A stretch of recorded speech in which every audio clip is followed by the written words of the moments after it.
Hi, I'm Rene Cabalhin. I'm Christine Bernabe. Hi, my name is Cesar Delta. Hi, I'm Al Agency Reducto. James John Kenneth. Hi, I'm Junior Buya. I'm Patrick Alcindar Cruz. Fibor, faculty member of School of Seged. So, let me ask you about quantity surveying. What is it about actually? The quantity surveying, it involves, of course, people who are quantity surveyor. Quantity surveying is it's like the study of how to be a good quantity surveyor. I have a follow-up question though. As a quantity surveyor or engineer, what is the hardest part of your job? Every part is hard. So mostly, what is difficult to do in a construction is to deal with people. If you have experience, or if you are very good in dealing with people, I think work in construction as a construction engineer will be not that. So, sir, have you experienced pag-cost estimate? Experience in cost estimation. So in my previous work, before I become a professor here, I was involved in construction, but just a construction of residential, residence. So yeah. So what are the procedures? How do you do it? Of course, you have to have a plan of the project, because what are you going to quantify if you do not know what are you going to quantify. So you have to have a plan, and then for you to be able to build it, what are the materials that you need? Materials. And to build it, you need people. So you have to account all of the materials that you need, cost it, you should account properly in detail, so that you'll miss nothing. Yeah, very time consuming. You really have to give time for it. It's very time consuming because you have to make sure that everything is indicated there, because if you miss something, it will be a loss to the company. How about if one company suggests an estimation of this product, for example, 1 million, and you estimated it to be 1.5, which is better, the higher estimation? Higher estimation or the lower? It depends, because if they're going to when they present their proposal, you have to check what's the content of their proposal. So you could evaluate which is better. So sometimes it's lower, but the quality may be lower as well. So you have to balance that. Can you describe the typical duties that a quantity surveyor or an engineer are responsible for? Typical duties, or the responsibilities. Being a quantity surveyor, you have to deal with cost. So you should make sure you have the everything that you have to put cost. So the list of materials, and aside from the cost, you have to make sure that the contracts are in place. Because if you put this amount, if you put this specification, but without the contract, it could be a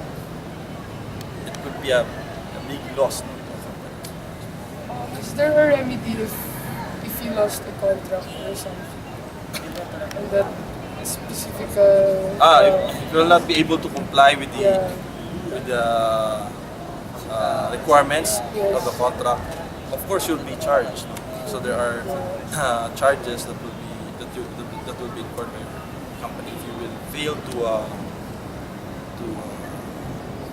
comply with the requirements of the contracts. Problems that you encounter in your work as a quantity surveyor.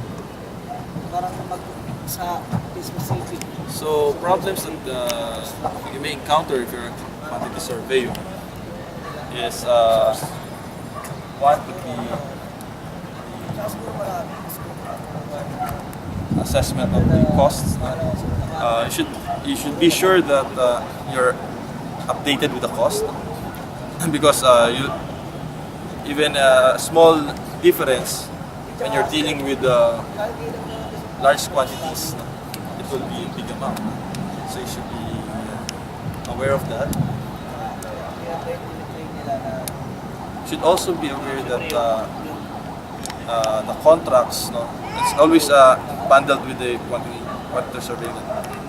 There should be a very good contract connected to that. You should make sure that the contracts are being followed. Okay, so sir, what do you see as the key challenges faced by the quantity surveyor on a day-to-day basis?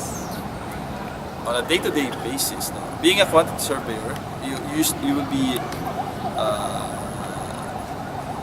working in an office. No?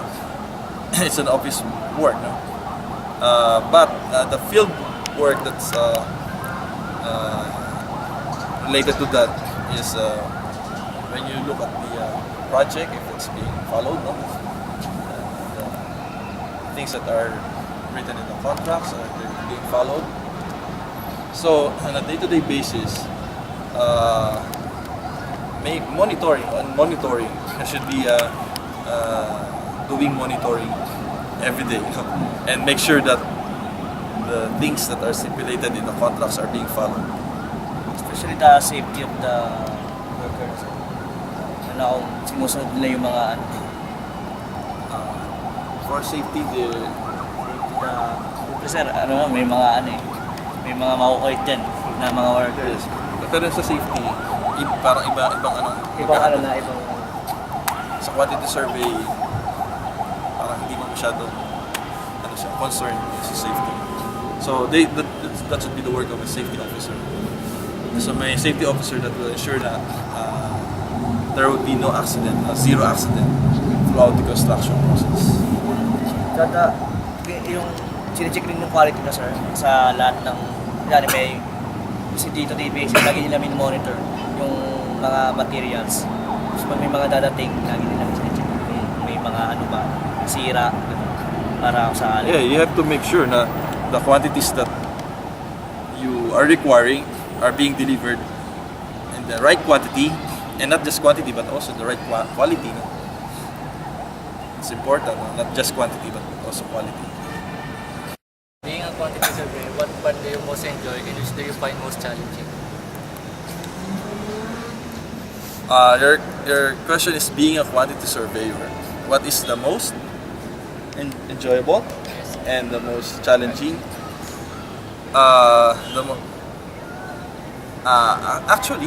Actually,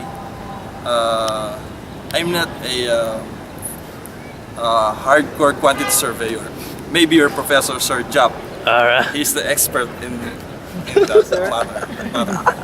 So he's the expert in construction. So he knows more about it because I'm with the water resources. So the one that's most enjoyable is when I tabulate for example, the cost, the materials. It's nice to see the cost, no? Especially if the cost is going up because the contract will be bigger. But of course, you are limited with the amount of the budget, no? And that's one thing that's enjoyable, especially if you have an interest. Maybe you have plans to do your own house, for example.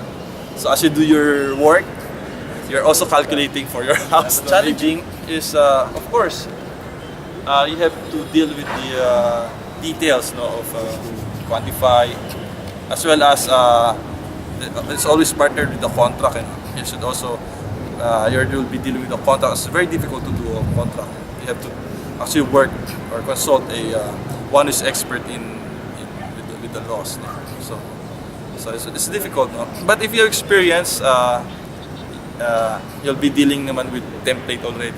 It will be easy. You just have to update, and of course, look at its validity.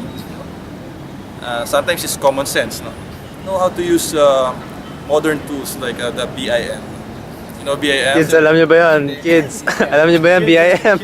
Hindi pa namin alam yan. What's BIM? You build the model and then you put the attributes of each parts. Automatically you could have the estimate, no? And if you remove one, automatically it will calculate, no? It's a very good software, no, for construction people.